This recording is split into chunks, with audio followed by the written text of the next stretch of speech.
earlier.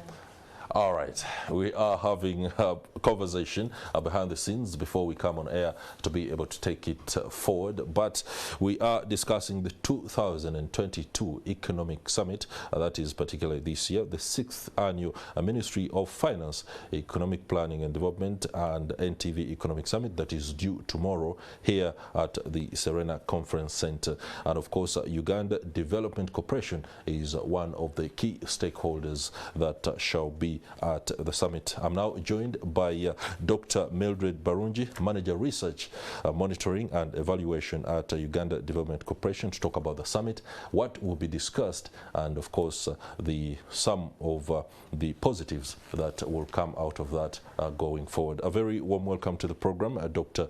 Mildred Barungi. Thank you, Chris. How are you doing? Fine, thank you, and good morning, viewers. Yes, there's a lot to look out for, especially when it comes to the annual economic summit that is aired and held by NTV. But it comes on the backdrop of yet again another year of economic turbulence, and people are looking at the gathering of the best minds when it comes to economics and policy. Mm-hmm.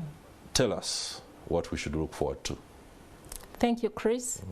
I like giving hope whenever I can.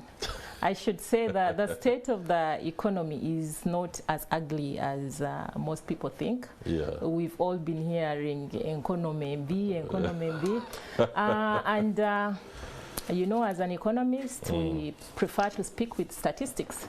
And some of the key indicators that speak to the health of the economy, our currency, what is the strength of our currency, what is the level of inflation, what is the exchange rate, volatility.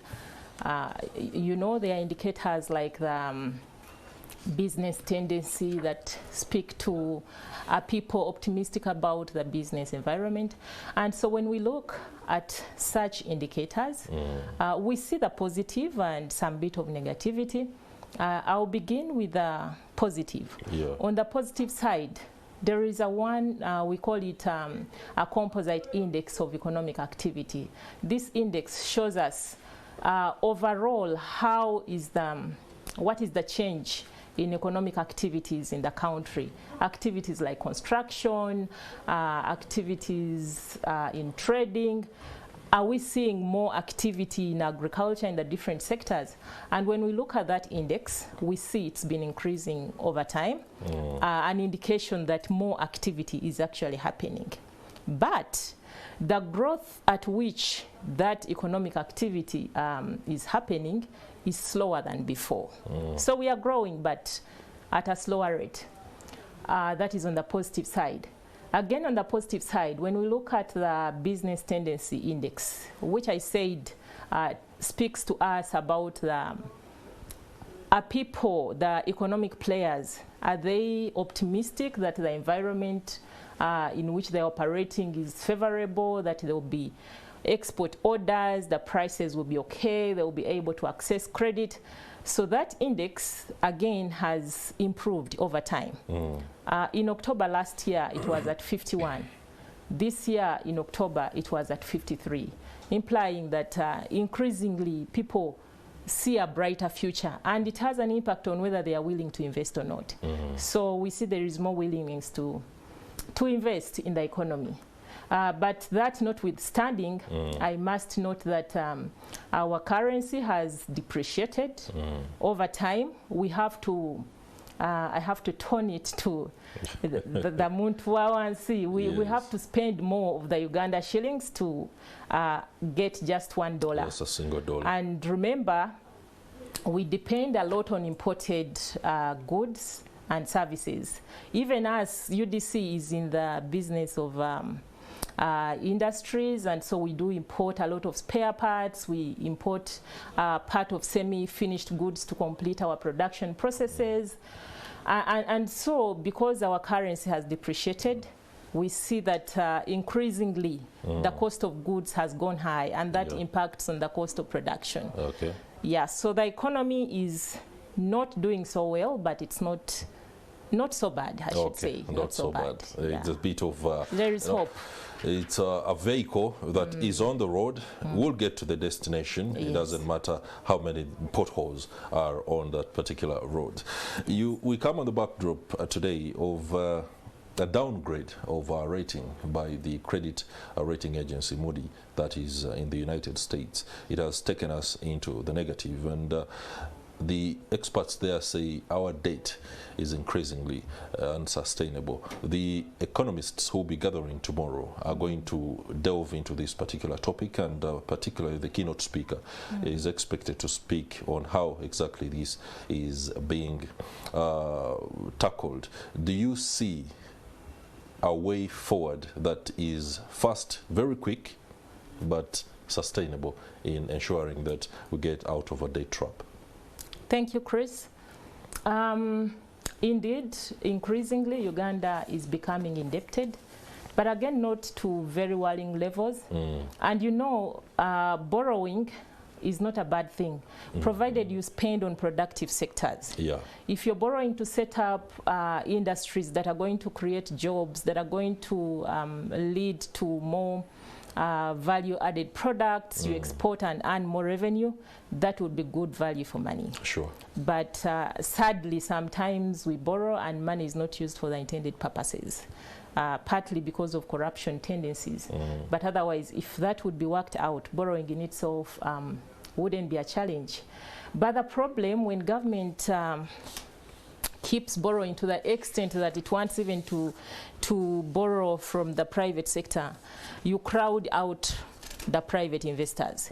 You're competing with them for the same available credit, and it means they cannot invest. They are going to stagnate because, I mean, it's difficult for a private individual to borrow at the same tune with government. So yes, so you crowd out the private investors, and they are unable to invest in key areas that would push the economy forward.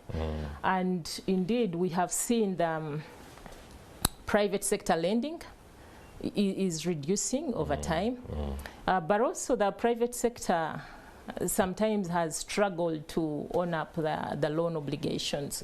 We have a challenge of non-performing loans.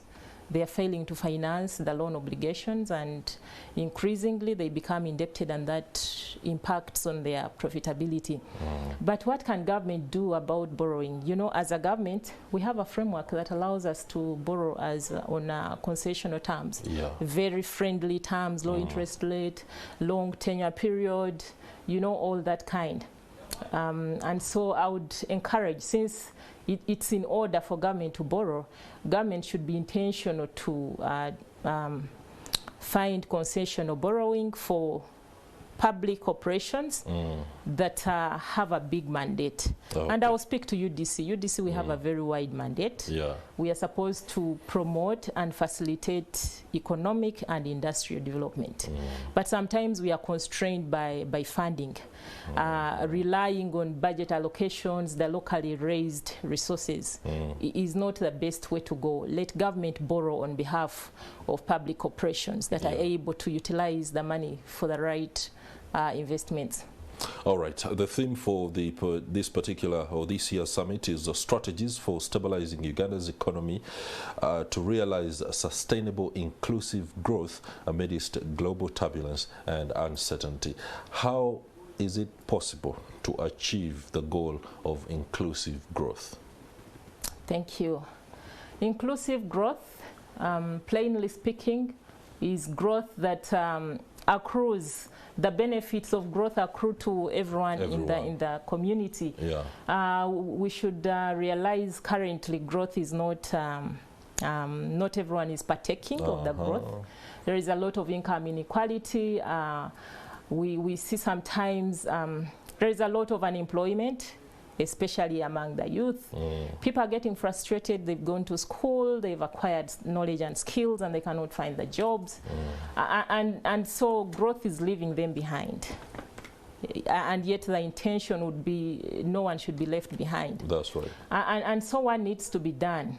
Again, I'm going to speak from the organization that I come from, because I know it is very critical to contributing to this cause.